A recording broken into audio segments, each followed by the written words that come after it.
దాదాపు 2 సంవత్సరాల తర్వాత ఉదయం 10 గంటలవుతోంది. ఆఫీస్‌కి వెళ్లే హడావిడిలో ఉన్న రజిత పోస్ట్ మ్యాన్ కేక విని ఇవతలకొచ్చింది.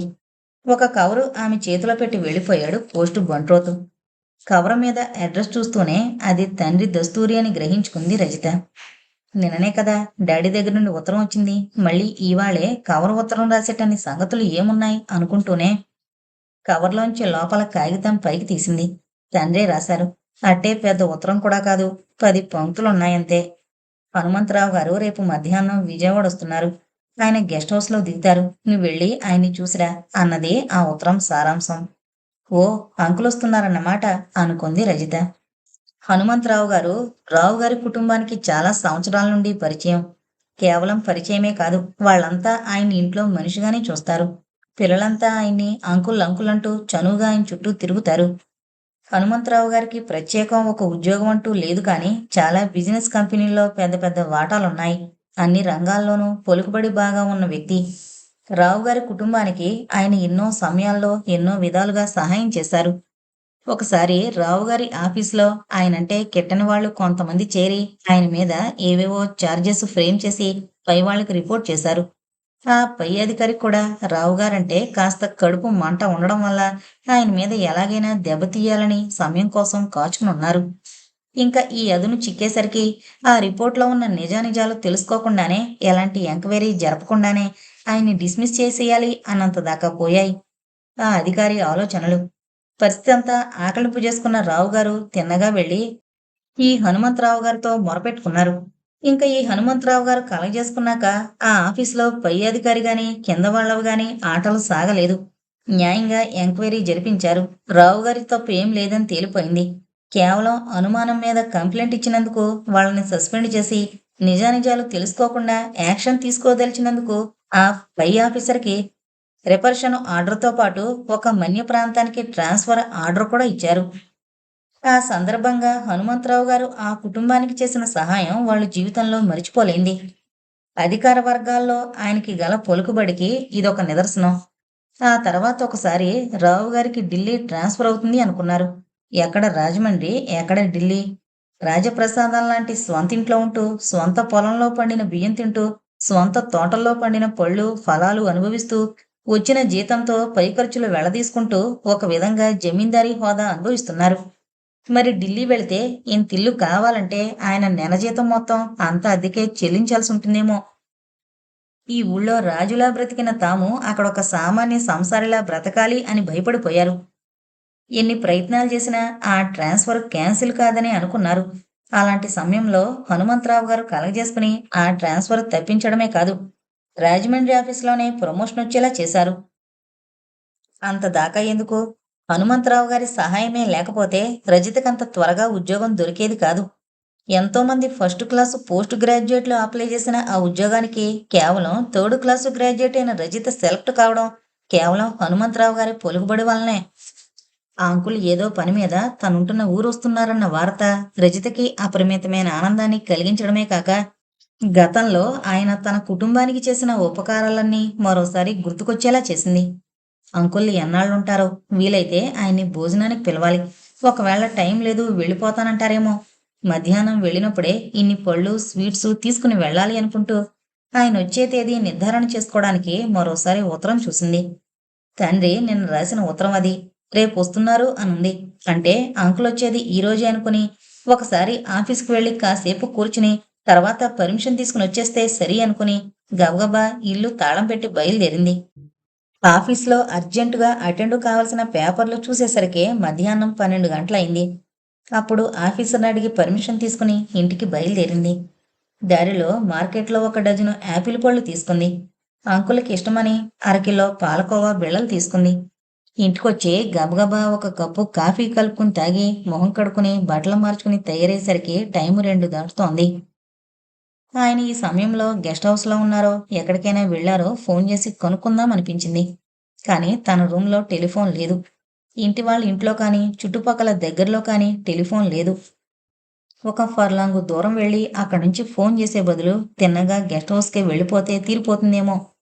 పైగా టైం ఇప్పుడు 2 గంటలైంది కనుక అంకుల్ మధ్యాహ్నం భోజనం ముగించుకుని ఇంకా రూమ్‌లోనే ఉంటారు అనుకుంది. రజిత వెళ్ళేసరికి హనుమంతరావు గారు రూంలోనే ఉన్నారు. ఆయన భోజనం అప్పుడే పూర్తయింది. రజితను చూస్తూనే మొహం నిండా సంతోషం, ఆప్యాయత నింపుకొని, రామ్మా రా, ఇప్పుడే అనుకుంటున్నాను. మీ డాడీ రాసిన ఉత్తరం అందిందో లేదో, పోనీ ఒకసారి మీ ఆఫీస్కి ఫోన్ చేద్దామా అని అన్నారు. డాడీ ఉత్తరం పొద్దుటే అందింది.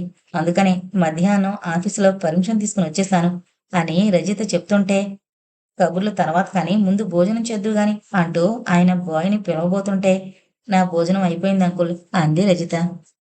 ఏం, ఈ అంకులు నీకు ఒక పూట భోజనం పెట్టలేకపోయాడనా? ఇంట్లో తినొచ్చావు. పైగా ఎవరో పరాయి వాళ్ళని చూడ్డానికి వచ్చినట్లు ఇన్ని పళ్ళు ఫలాలు కానుగ్గా కూడా తెచ్చావు.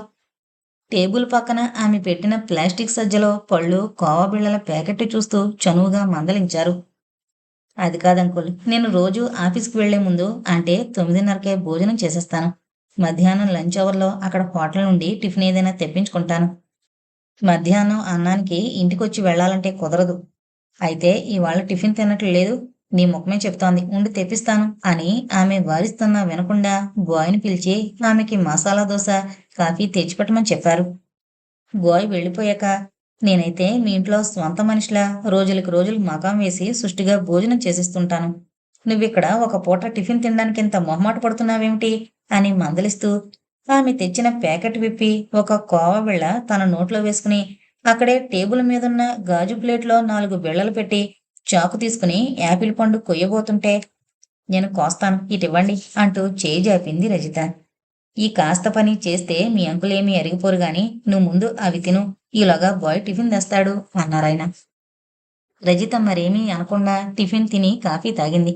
ఇద్దరూ యాపిల్ ముక్కలు తింటున్నారు. ఎలా ఉంది ఉద్యోగం అన్నారాయన. బాగానే ఉంది, అలవాటు కూడా అయిపోతుందిగా.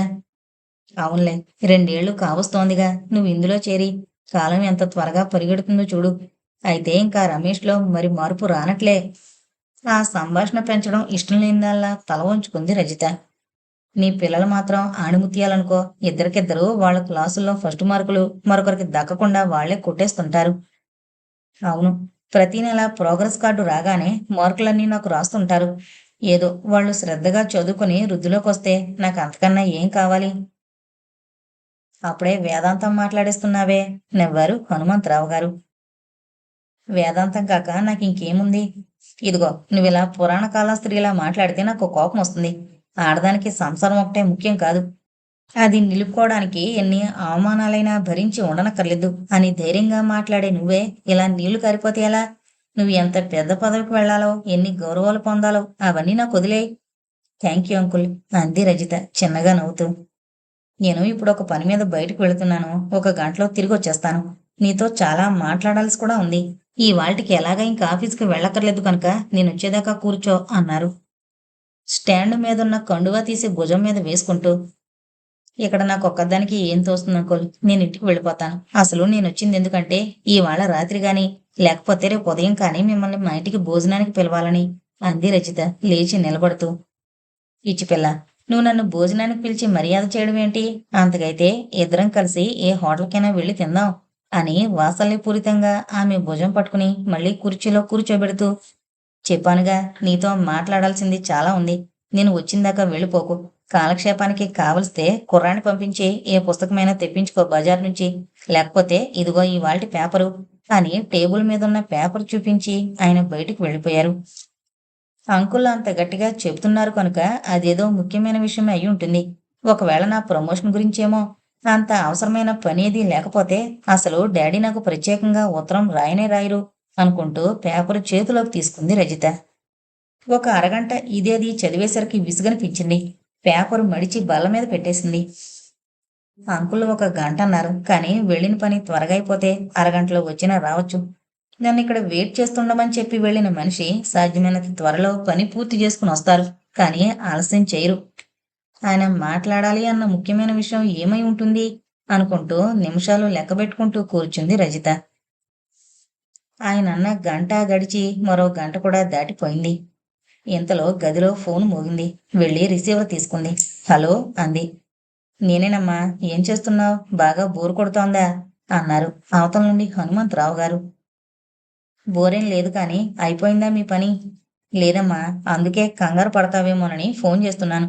నేనొచ్చేసరికి కాస్త ఆలస్యమైనా కూర్చో. మనిద్దరం కలిసి రాత్రి డిన్నర్ ఏ హోటల్లోనైనా తీసుకుందాం. ఆ తర్వాత నేను నిన్ను మీ ఇంటి దగ్గర దిగబెడతానులే, భయం లేదు. పోనీ మీరు రాత్రి భోజనానికి మా ఇంటికే రాకూడదు. మనం అక్కడే మాట్లాడుకోవచ్చు. నేను ఈ రూమ్ తాళం వేసి కీ తీసుకుని వెళ్ళిపోతా. ఆహా! వద్దు. మనం హోటల్లో భోంచేద్దాం. నేనొచ్చిందాకా అక్కడే ఉండు అని ఫోన్ పెట్టేశారాయన. హనుమంతరావు గారు వస్తూ ఊరికే రాలేదు. ఆయన చేతి నిండా ఏవేవో పొట్లాలున్నాయి. అవి పళ్ళు, పూలు, మిఠాయి అని చూడగానే తెలుస్తూనే ఉంది. అవన్నీ ఇప్పుడు మళ్ళీ అంకుల్ తన కోసం ఎందుకు తెచ్చారని రజితకి మొదట కాస్త కినుకు కలిగింది. అయితే ఆయన వాత్సల్యం అలాంటిది. ఆయన అవన్నీ టేబుల్ మీద పేర్చిపెట్టి వెళ్ళి గది తలుపులు గడియవేస్తుంటే ఎల్లబోయి చూడడం తప్ప మరేం చేయలేకపోయింది రజిత. అసలు ఆమెకి భయం, బెదురు లాంటివి కూడా కలగలేదు. తన తండ్రి లాంటి హనుమంతరావు గారికి తన మీద మరో భావం ఉంటుందని కాని, ఆయన అనుచితంగా ప్రవర్తిస్తారని కాని ఆమె అనుకోలేకపోయింది. పైగా ఆయన చెప్పబోయేది చాలా రహస్యమైన విషయం కాబోలు. అందుకే ఎవరు వచ్చి డిస్టర్బ్ చేయకుండా ఆయన జాగ్రత్త పడుతున్నారేమో అనుకుంది. రజిత ఆలోచనలు ఇంకా ఒక దరికి రానేలేదు. హనుమంతరావు గారు వెనక్కి తిరిగొచ్చి ఆమెకి ఎదురుగా ఒక కుర్చీలో కూర్చున్నారు. అప్పుడే గమనించింది రజిత. ఆయన కళ్ళు, ముఖం అదోలా ఉన్నాయని. రజితకు అర్థమైంది. ఆయన వస్తూ వస్తూ బారుకి వెళ్ళొచ్చారని. ఆమెకి అదేం వింతనిపించలేదు. రావుగారు నిత్యం అతిగా తాగకపోయినా పెద్ద పెద్ద వాళ్ళని పార్టీలకు పిలిచినప్పుడు కేవలం అన్నం పెట్టి పంపిస్తే బాగుండదని హాట్ డ్రింక్స్ కూడా ఉంచేవారు. అలాంటి వాతావరణంలో పెరగడం వల్లనే పిల్లలకు కూడా ఆ పేరు చెప్తేనే వణుకు రావడం, అసహ్యం వేడి లాంటివేమీ కలగలేదు. ఒక్క నిమిషం మౌనంగా కూర్చున్న హనుమంతరావు ముందుకొంగి టేబుల్ మీద పూలదండ అందుకొని ఆమెకిస్తూ తలలో పెట్టుకో అన్నారు. రజిత దండ తీసుకుని చేతిలో పట్టుకుని ఏదో మాట్లాడతానన్నారు. అదేదో చెప్తే నేనింటికి వెళ్ళిపోతాను అంది. మీ డాడీ ఏం రాయలేదా అన్నాడతను అదోలా నవ్వుతూ. లేదే, డాడీకి తెలుసా ఈ విషయం?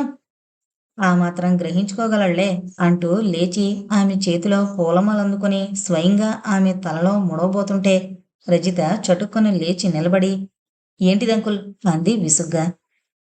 అంకుల్, అంకుల్కి కావాల్సిందేంటో నువ్వు గ్రహించకపోతే మరి నేనే నా నోటితో చెప్పాల్సి ఉంటుంది అన్నారు. ఆమెని పొదివి పట్టుకోబోతూ రజితకి పరిస్థితి అర్థమైంది. కోపంతో పాటు దుఃఖము ముంచుకునొచ్చింది. మీరు నా తండ్రి లాంటివారని మీతో చనువుగా నిర్భయంగా మెలగగలుగుతున్నాను. చిన్నప్పటినుండే మమ్మల్ని ఆదరంతో, అభిమానంతో లాలించిన మీకు ఇవాళ దుర్బుద్ధి పుట్టడం నాకు విచారంతో పాటు ఆశ్చర్యాన్ని కూడా కలిగిస్తోంది. నన్ను వదలండి అంకుల్. మీరిప్పుడు బాగా నిషాలో ఉన్నారు. ఈ సమయంలో మనిషికి తాను ఏం చేస్తున్నాడో అర్థం అవ్వగల వివేకం కూడా ఉండదు. నాకు తెలుసు. మీరు తాగుండకపోతే ఇలా అనుచితంగా ప్రవర్తించరు అంది అతని కౌగిల్లోంచి విడిపడ్డానికి పెనుగులాడుతూ.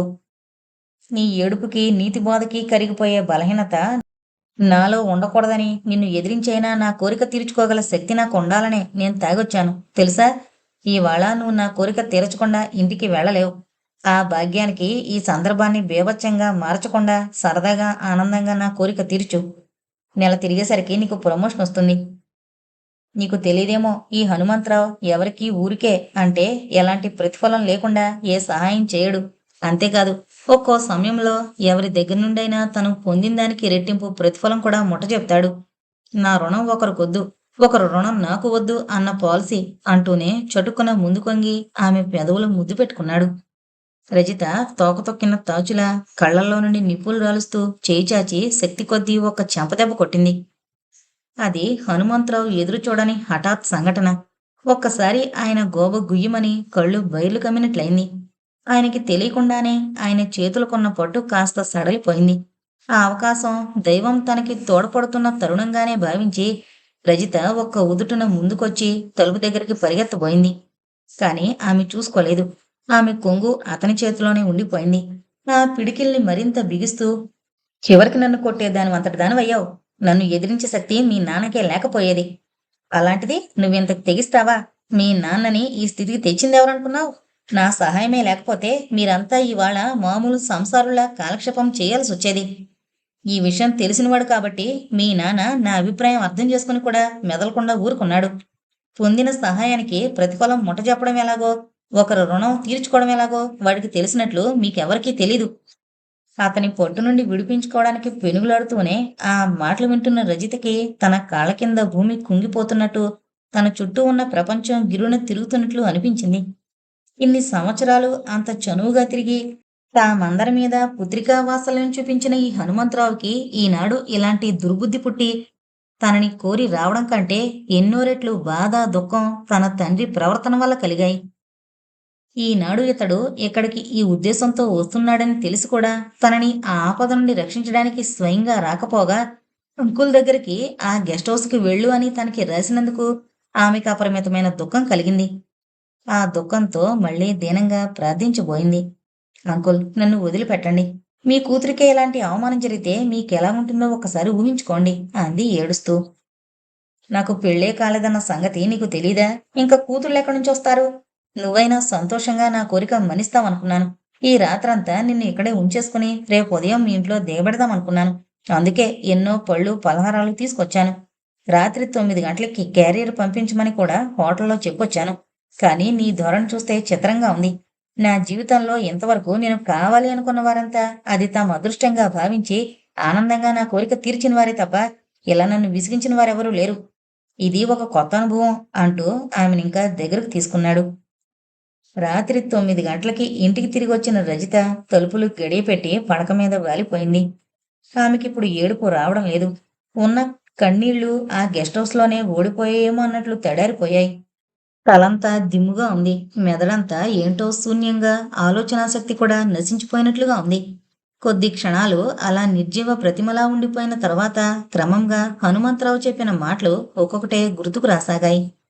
ఆ మాటల కంటే వాటి వెనక నిగూఢంగా ఉండిపోయిన అనేక భావాలు నేనని ముందుకొచ్చి రజిత మనసంతా అల్లకల్లోలం చేస్తున్నాయి.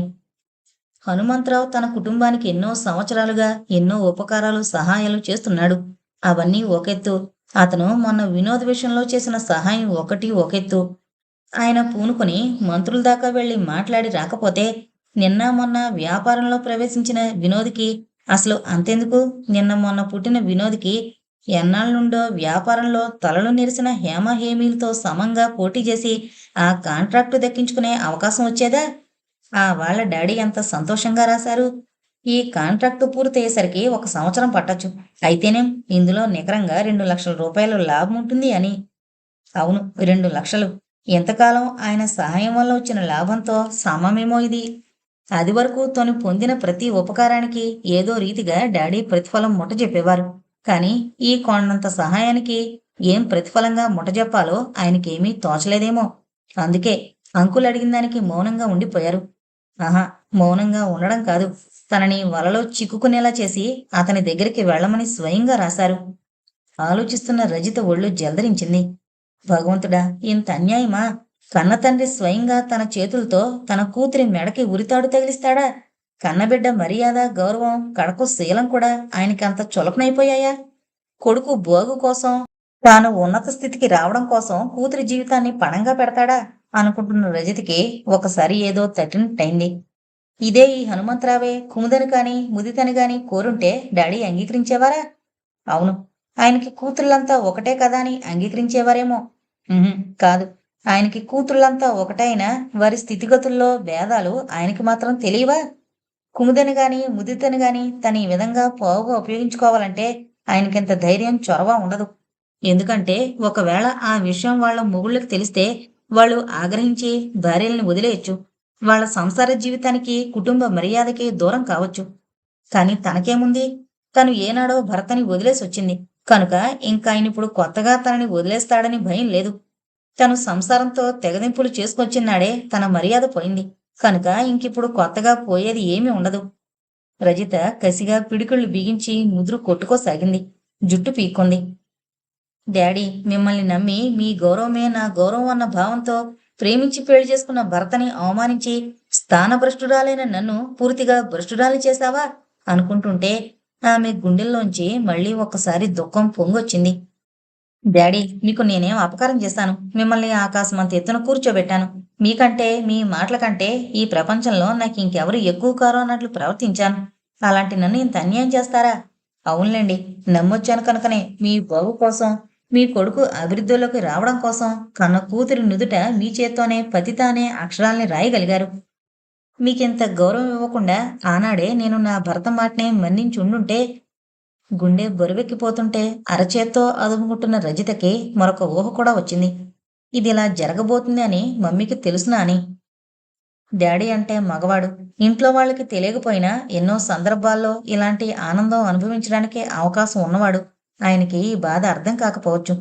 నీతిగా, మర్యాదగా బ్రతకాలనుకునే స్త్రీకి తన శీలం, గౌరవం అంటే ఎంత విలువైనవో ఆయన ఊహించలేకపోవచ్చు. కానీ మమ్మీ కన్న కూతుర్ని కసాయివాడికి అప్పగించడానికి తెలిసి తెలిసి అంగీకరిస్తుందా? ఉహుం, ఆమెకెంత మాత్రం తెలిసి ఉండదు. నువ్వు అల్లరి చేస్తే ఈ గెస్ట్ హౌస్‌లో వాళ్ళందరికీ అనుమానం వస్తుంది. లేకపోతే ఈ రహస్యం మనలోనే ఉండిపోతుంది అన్నాడా పిశాచి. ఎవరికి తెలిసినా తెలియకపోయినా నేను ఎలాంటిదాన్నో నా అంతరాత్మకు తెలుసు అనుకొని ఏదో నిర్ణయించుకున్నదాల్లా మంచం మీద లేచి కూర్చుంది రజిత. రిక్షా దిగి లోపలికొస్తున్న కూతురిని చూసి తెల్లబోయారు రావు. ఆమె ముఖంలో కత్తివేటుకు నెత్తురుచుక్క లేనట్లుగా పాలిపోయింది. కళ్ళల్లో మాత్రం దైన్యానికి తోడుగా అదొకలాంటి క్రోధం, తిరస్కారం విస్ఫులింగాల్ని వెదజల్లుతున్నాయి. రావుగారికి అంతా అర్థమైంది. వారం రోజుల కిందట ఒకసారి హనుమంతరావు ఆయన దగ్గరకొచ్చాడు. తాను విజయవాడ వెళ్ళబోతున్నానని, రజితని చూడాలనుందని చెప్పాడు. రజితుంటున్న ఇంటి అడ్రస్ ఇస్తాను, వెళ్ళి చూడమన్నాడు రావు. ఎంత అమాయకత్వం నటిస్తున్నావయ్యా! తనుంటినింటికి నేనెలా వెళతాననుకున్నావు? రజితే నా గెస్ట్ హౌస్‌కొస్తే వీలుగాని అన్నాడు హనుమంతరావు అదోలా నవ్వుతూ. రావు ఒక్క క్షణం బిత్తరపోయాడు. భూపాలరావుకి, హనుమంతరావుకి పరిచయం ఈనాటిది కాదు. దాదాపు 20 సంవత్సరాల నుండి వాళ్ళు ప్రాణ స్నేహితులు. ఏంటి ఆలోచిస్తున్నావు? ఇలాంటి కోరిక కోరాడేమానా? భూపాలరావు గారు ఒక్కసారి కళ్ళెత్తి అతని వంక చూసి మళ్ళీ వాల్చేసుకున్నారు. ఒక్క నెలైనా కాలేదు అతని వల్ల తనంత పెద్ద ఉపకారం పొంది. నీ మేలు నేను ఎన్నటికీ మరిచిపోలేను. నీ రుణం తీర్చుకోలేనని రావుగారు ఆ సమయంలో అతన్ని పొగుడుతుంటే ఆ రుణం తీర్చుకునే మార్గమేదో నేనే చెప్తాలే. 4 రోజులు ఓపిక పట్టు అన్నాడు హనుమంతరావు. వినోద్‌కంత పెద్ద కాంట్రాక్ట్ ఇప్పించడానికి అతను శ్రమపడిన మాట నిజమైనా ఇలాంటి ఆలోచన అతని మనసులో ఉండుంటుందని రావుగారు ఆనాడు ఊహించనేనలేదు. ఈవాళ అతని మనసులో మాట తెలిసాక ఏమనడానికి తోచడం లేదు. మళ్ళీ హనుమంతరావే అన్నాడు. చూడు, వయసులో ఉన్న పిల్ల భర్తనొదిలేసి ఒంటరిగా బ్రతుకుతూ నీతిగా ఉండగలిగింది అంటే ఎవరూ నమ్మరు. అదేంటి, ఉద్యోగం చేస్తున్న ఆడవాళ్ళంతా నీతిలేని వారంటావా? అందరి సంగతి నేను చెప్పడం లేదు. అంత అన్యాయానికి నా నోరు రాదు. కానీ రజిత విషయం మాట్లాడదాం. అంతమంది మగవారి మధ్యన కూర్చుని వయసులో ఉన్న అందమైన ఆడది పని చేయగలగడం మాటలు కాదు. ముఖ్యంగా ఈ సంఘంలో నీలాంటి వారు, నాలాంటి వారు ఉన్నంతకాలం అది సాధ్యం కాదు అని తన హాస్యానికి తానే పొంగిపోతున్నట్లు వికటంగా నవ్వాడు హనుమంతరావు. తలింకా కిందకి వాల్చేసుకున్నారు రావుగారు గత అనుభవాల్ని గుర్తు చేసుకుంటూ. నీ రుణం ఎలా తీర్చుకోగలను అని నువ్వు అడిగినాడే నా మనసు నీ ముందు ఉంచాలనిపించింది. కానీ అప్పుడు అర్జెంటుగా నేను ఢిల్లీ వెళ్లాల్సి రావడంతో ఇటువైపు రాలేకపోయాను. ఈ రహస్యం మన ముగ్గురులోనే ఉండిపోతుంది. గెస్ట్ హౌస్‌లో రూము బుక్ చేస్తాను. 2, 3 రోజులు అక్కడే ఉండిపోయినా యువతల ముంచుకుపోయే పనులేం లేవు ప్రస్తుతంలో. రావుగారు ఆలోచించాడు. ఇప్పుడతని మాట కాదంటే తమిద్దరి మధ్య స్నేహం చెడిపోతుంది. ముందు ముందు ఎన్నో విధాల ఇతని సహాయ సహకారాలు తనకుంటాయి అని ఆశపడిందంతా బూడిదలో పోసినట్లే. అవును, ఇతను చెప్పినట్లు పరిస్థితుల ప్రోద్బలం వల్ల రజిత కాలు జారే పరిస్థితి ఎప్పుడైనా వస్తే రావచ్చు. లేక బుద్ధిపూర్వకంగా ఆమె అలాంటి పరిస్థితిని కల్పించుకోవచ్చు. ఏదీ జరగకుండా ఆపగలిగే శక్తి తనకు లేదు. అలాంటప్పుడు ఆ పరిస్థితిని తాను ఉపయోగించుకోవడంలో, తన ఆప్తమిత్రుడి కోరిక తీర్చడంలో తప్పేమిటి? కానీ రజితకిది అంగీకారం కాకపోతే మాత్రం తాను బలవంత పెట్టడు. ఆ విషయం ఈ హనుమంతరావు, ఆ రజిత తేల్చుకోవలసిందే. రాస్తావా ఉత్తరం, నేను పలానప్పుడు అక్కడికి వస్తున్నానని? హనుమంతరావుని ఆ వాక్యం పూర్తి చేయనివ్వలేదు భూపాలరావు గారు. నేనింకేం రాయలేను. అదంతా మీరిద్దరూ మాట్లాడుకోండి అన్నాడు గొంతు కొద్దిగా వణుకుతుండగా. అదోలా చూశాడు హనుమంతరావు. నాకు శ్రమ లేకుండా చేస్తామనుకున్నాను. సరేలే అంటూ వెళ్ళిపోబోయి మళ్ళీ వెనక్కొచ్చి తాను విజయవాడ వెళ్లే తేదీ చెప్పి వెళ్ళాడు. ఏదో భీతి ఆవరించిన వాడిలా చుట్టూ కలి చూశాడు. తమ మాటలు ఎవరైనా విన్నారేమోనని అతనికప్పుడే గుర్తుకొచ్చింది. భావానమ్మ మనవల్ని తీసుకుని ఏదో ఫంక్షన్‌కి వెళ్ళిన విషయం. సరే, పనివాళ్ళు తాను పిలిస్తేనే కాని తానున్న గదిలోకి రారు. హమ్మయ్య! తాను చేయబోయే పాపం ఎవరి చెవులనా పడలేదు అని తేలిగ్గా ఊపిరి పీల్చుకున్నాడు ఒకసారి. అంతలోనే అది పాపమా, తప్పా అన్న ప్రశ్నొచ్చి అతని ఎదురుగా నిలబడింది. కాదు అనుకున్నాడు. అవునేమో అని మరొక పక్క నుండి సందేహం వస్తోంది. చివరికి ఆ యుద్ధాన్ని, మనసులో చెలరేగే ఆ సంఘర్షణని భరించలేక మొత్తుగా తాగి ఆ రోజంతా నిద్రపోయాడు. ఆ జ్ఞాపకాల పొరల్లోంచి భయంగా, పిరికిగా, దొంగలా కూతురి ముఖంలోకి చూడబోయాడు. రజిత తిరస్కారంగా ముఖం తిప్పేసుకుని లోపలికి వెళ్ళిపోయింది. అయితే రావుగారికి ఒక సందేహం వచ్చింది. అక్కడ ఏం జరిగింది అసలు అని. అయితే ఎంత దిగజారిపోయినా కూతుర్ని డైరెక్ట్‌గా ఆ ప్రశ్న వేయలేకపోయాడు. ఎప్పుడైనా హనుమంతరావు వల్లే ఆ విషయం తెలియాలి అనుకున్నాడు. "ఉత్తరం, పత్రం లేకుండా వచ్చావేంటమ్మా? ఒంట్లో బాగుండలేదా? అలా ఉన్నావ్" అని పలకరించింది భవానీదేవి. పిల్లలిద్దరూ మమ్మీ అంటూ వచ్చి కాళ్ళకి చుట్టుకుపోయారు. వాళ్ళని దగ్గరికి తీసుకుని ముద్దు పెట్టుకుని, "నాకా విజయవాడ నీళ్లు పడలేదమ్మా. ఏంటో ఆ ఉద్యోగం మానేద్దామనుకుంటున్నాను" అంది తల్లి వంక చూస్తూ. అయితే రజిత ఆశించిన మార్పేమీ భావనమ్మ ముఖంలో కనిపించకపోగా, "పోనీలే, మరొకటి ఏదైనా ఇక్కడే చూసుకోవచ్చు" అంది. "అయితే మమ్మీ, ఇక నువ్వు ఎప్పుడూ మా దగ్గరే ఉండిపోతావు కదూ" అన్నారు పిల్లలు. "అవును" అంటూ వాళ్ళిద్దరి తలలు ఆప్యాయంగా నిమిరింది. పిల్లలు స్కూలుకి వెళ్ళిపోయారు. రజిత తన గదిలోకి వెళ్ళిపోయింది. ఆమె హృదయం ఆమెకే అర్థం కానట్లు దూదిపింజంత తేలిగ్గానూ, మహాపర్వతం అంత బరువుగానూ కూడా ఉంది. వెక్కిళ్ళు పెట్టి ఏడుద్దామనుంది. కంటి వెంట ఒక్క చుక్క నీరు రాకుండా ఉంది. 2 సంవత్సరాల క్రితం భరత రాసిన ఉత్తరం కోసం పెట్టెంతా వెతికింది రజిత. ఉహుం, ఎక్కడా కనిపించలేదు. బాధగా నిట్టూర్చింది. తన వెర్రిగాని చింపి పారేసిన ఉత్తరం మళ్ళీ ఎక్కడ్నుంచొస్తుంది? ఆ ఉత్తరం ఇవాళ లేకపోయినా అందులో కొన్ని కొన్ని మాటలు మాత్రం జ్ఞాపకం వస్తున్నాయి. "నువ్వు చేసిన పనికి కొన్నాళ్ల తర్వాతైనా పశ్చాత్తాప పడతావు రజిత" అన్నారు వారు. కానీ నాలో పశ్చాత్తాపం కలగడానికి వెనక ఎంత భయంకరమైన అనుభవం అయిందో వారు ఊహించుకోలేరు అనుకుంది నిట్టూరుస్తూ. ఉన్న పళంగా రెక్కలు కట్టుకుని ఎగిరి భరత పాదాల దగ్గర వాలాలి అన్నంత తపన కలిగింది అతన్ని గురించి ఆలోచిస్తున్న రజితకి. భర్త అడ్రస్ కూడా తన దగ్గర లేకుండా చేసుకుంది. రజిత బుగ్గల మీద జలజల నీళ్లు రాలి పడుతుంటే ఎవరూ చూడకూడదన్నట్టు గబుక్కున వాటిని కొంగుతో అద్దేసుకుంది. కానీ భావానమ్మ అది చూడనే చూసింది. "ఏంటమ్మా, పొద్దుట వచ్చిన దగ్గర నుండి అదోలా ఉన్నావు. ఇప్పుడు ఈ కన్నీళ్ళేంటి?" అంది దగ్గరకొచ్చి అనునయంగా. "నేను ఈ ఉద్యోగానికి రాజీనామా ఇచ్చేద్దాం అనుకుంటున్నాను. కానీ డాడీ అంత కష్టపడి ప్రయత్నించి సంపాదించి పెట్టిన ఉద్యోగం నేనిలా హఠాత్తుగా మానేస్తానంటే డాడీకి కోపం వస్తుందేమో." కూతురు వంక జాలిగా చూసింది భవానమ్మ. "పిచ్చిపిల్ల, అదా నీ భయం? మీ డాడీ అంత సమయాలు చూడకుండా కోపగించుకుంటారనుకున్నావా? ఆయన తాపత్రయం అంతా మీ బాగు కోరే కదూ. నీకక్కడున్న ఇబ్బందులేంటో ఒకసారి చెప్పావంటే ఆయనే కలగజేసుకుని నిన్ను మరో దగ్గరికి ట్రాన్స్ఫర్ చేస్తారు. లేకపోతే మరో ఉద్యోగం వేయిస్తారు. నువ్వేం దిగులు పెట్టుకోకు. త్వరగా లేచి స్నానం చేయి, అన్నం తిందాం" అంది అనునయంగా. వచ్చినప్పటి నుండి తల్లి ముఖం వంక ఎన్నిసార్లు చూసినా, ఆవిడ నోటంటే ఎన్ని మాటలు విన్నా రజితకి అనిపిస్తోందొకటే. ఆ విషయంలో తల్లి దోషం ఏమీ లేకపోవడం ఒకటే కాదు, అసలామెకు ఆ విషయం తెలియనే తెలీదు అని. భర్త అడ్రస్ ఎలా సంపాదించడం, అక్కడికి ఎలా వెళ్ళడం అన్నది ఒక్కటే ఆమె లక్ష్యం. పోనీ వెళ్ళి అత్తగారిని వాళ్ళని అడిగితేనో అనే ఆలోచన వచ్చిందొకసారి. కానీ వెంటనే అదోలాంటి బిడియం, ఆత్మాభిమానం తలెత్తాయి. 2 సంవత్సరాల నాడు భర్తని, సంసారాన్ని వదిలేసొచ్చి స్వతంత్రంగా బ్రతకడం ప్రారంభించిన తాను ఇవాళ ఏ ముఖం పెట్టుకుని మళ్ళీ వాళ్ళ గడపలో అడుగు పెట్టగలను అనిపించింది. తనను చూడగానే వాళ్ళెంత కోపం వెళ్ళగక్కుతారో, రమేష్ అడ్రస్ కావాలని అడిగితే ఎలాంటి మాటలతో తనని దెప్పి పొడుస్తారో అని భయం వేసింది. కానీ అంతలోనే అత్తమామల సౌజన్యం గుర్తుకునొచ్చింది. అలాంటి ఇంటి కోడలై కూడా ఆ అదృష్టాన్ని నిలుపుకోలేకపోయిన తన మూర్ఖత్వానికి ఆమె అంతరంగం సిగ్గుతో ముకుళించుకుపోయింది. అదే సమయంలో అలాంటి వారు ఈనాడు తనని ఎలాంటి పరుష వాక్యాలతోనూ నిందించలేరు అనే ధైర్యం కూడా పుంజుకోవడం మొదలుపెట్టింది.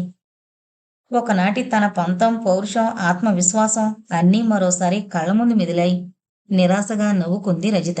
జీవితంలో అన్నీ పోగొట్టుకున్న తనకింకా ఈ పౌరుషం, ఆత్మాభిమానం ఏమిటి? వాళ్ళు ఏమన్నా పడాలి, భరించాలి. దేనికి బాధపడకూడదు అనుకుంటూ గబగబా జోళ్లు తొడుక్కుని బయలుదేరబోయింది. అంతలో మరో సందేహం. వాళ్ళు ఆయన అడ్రస్ ఇవ్వకపోతేనో, అసలు ఈ పాటికే ఆయన ఇంకెవరినైనా పెళ్లి చేసుకునుంటేనో అనిపించింది.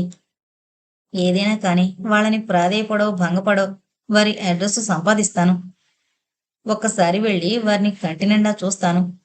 మీ పిల్లల భవిష్యత్తు ఏం చేయదలుచుకున్నారు అని వారిని అడుగుతాను అనుకుంటుంటే ఇప్పుడు అత్తవారింటికి తాను ఒక్కతి వెళ్లే కంటే పిల్లల్ని కూడా తీసుకుని వెళితే బాగుంటుంది అనిపించింది. ఆ ఆలోచన రాగానే అప్పటికి తన ప్రయాణం వాయిదా వేసుకుని వాళ్ళ రాక కోసం ఎదురుచూస్తూ కూర్చుంది. సాయంకాలం 4 దాటుతుంటే పిల్లలు స్కూల్ నుండి వచ్చారు. వాళ్ళకి తానే స్వయంగా కాళ్ళు మొహం కడిగి బట్టలు మార్చి టిఫిన్ పెట్టి పాలిచ్చింది. కూతురు పిల్లల్ని వెంట పెట్టుకుని గేటు వైపు వెళుతుంటే, "ఒక్క నిమిషం ఆగు రజీ, డాడీ వచ్చాక కారు తీసుకుని వెళుదువు గాని" అంది భవానమ్మ. "పర్వాలేదు మమ్మీ, రిక్షాలో వెళ్ళొస్తాను" అని ముందుకు నడిచింది రజిత. ఉదయం వచ్చినప్పటి నుండి కూతురి ప్రవర్తన చిత్రంగానే ఉంది భవానమ్మకి. రిక్షా దిగి పిల్లలిద్దరినీ చెరో పక్క నడిపించుకుంటూ బెదురుగా భయంగా గడపలో అడుగుపెట్టిన రజితకి ముందు గదిలో ఎదురైన వ్యక్తి ఎవరైంది తెలియలేదు. గడప దగ్గరే నిలబడిపోయి సంకోచంగా ప్రశ్నార్థకంగా తన వంక చూస్తున్న ఆమెని అతనే పలకరించాడు. "ఎవరమ్మా మీరు? ఏం కావాలి?" "మూర్తిగారు." "మూర్తిగారు వాళ్ళు ఇక్కడ ఉండడం లేదమ్మా, మీకు తెలీదేమో. ఆయన రిటైర్ అయిపోయారు. కూతుళ్ళిద్దరూ అత్తవారింట్లో ఉన్నారు. కొడుకులిద్దరూ చెరో దగ్గర ఉద్యోగాలు చేసుకుంటున్నారు. ఈ వయసులో వాళ్ళిద్దరూ ఊరికే ఎక్కడెందుకని ఈ ఇల్లు అద్దెకిచ్చేసి వాళ్ళు కొడుకు దగ్గర ఉంటున్నారు. ఈ ఇంట్లో మేం అద్దెకుంటున్నాం. వాళ్ళు అప్పుడెప్పుడో 2 ఏళ్ల కిందట రాశారు ఇంటి కోసం ప్రయత్నిస్తున్నానని. దొరికే ఉంటుంది. ఇక్కడ ఉద్యోగంలో రిటైర్ అయ్యి వీళ్ళు ఊరికే ఉండడం, అక్కడ ఆయన హోటల్ భోజనం చేస్తూ అవస్థలు పడ్డం ఎందుకని ఏకంగా వీళ్ళు కూడా అక్కడికే వెళ్ళిపోయారన్నమాట. అసలే వారి ఆరోగ్యం మంచిది కాదు. పోనీ వీళ్ళు వెళ్ళి అక్కడ ఉండడం బాగానే ఉంది. అయితే అడ్రస్ ఈయనకి తెలిసే ఉంటుంది. నెల నెల అద్దె పంపిస్తూ ఉంటాడు కదా. మూర్తిగారి అడ్రస్ ఇవ్వండి అని అడిగితే ఈయనకి ఎలాంటి అనుమానం రాదు అనుకుంటూనే ఎందుకైనా మంచిది అన్నట్లు, ఒకవేళ రమేష్ ఆ ఢిల్లీ వదిలి మరెక్కడైనా ఉంటున్నాడేమో అన్నట్లు, "ఏ ఊళ్ళో?" అంది రజిత. "ఏలూరులో చిన్న కొడుకు దగ్గర ఉంటున్నారు." "మరి పెద్ద కొడుకు ఎక్కడున్నారు?" అని అడగబోయి అంతలోనే ఊరుకుంది. ఈ 2 సంవత్సరాల్లో అనేకమైన మార్పులు రావచ్చు. తాను ఏనాటి విషయాలు పట్టుకుని వేలాడితే లాభం ఉండదనుకుంటూ, చిన్న కొడుకు అది వరకు లెక్చరర్గా ఉండేవాడు అని అంటుంటే, ఇప్పుడు అదే ఉద్యోగం అన్నాడాయన. "వస్తానండి, మీకు చాలా శ్రమిచ్చాను" అని పిల్లల్ని తీసుకుని రజిత వెనక్కొచ్చేసింది.